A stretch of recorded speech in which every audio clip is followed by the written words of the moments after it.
Ну, на меня не обращали внимания никогда Мгм. в детстве. Я был, по крайней мере, чувствовал себя, как мне кажется, обузой.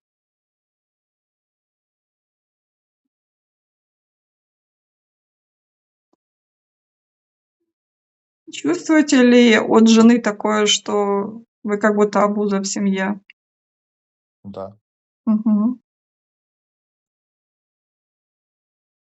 Идите туда в тот момент, когда вы в детство проживаете. Никто не обращает на вас внимания. Чего внимания вы хотели? Папа, мама? Как бы вы хотели, чтобы было именно в тот момент, вот когда вам так было, чувствовали себя беспомощным, ненужным? Как бы вы хотели, чтобы было? Меньше требований, больше принятия.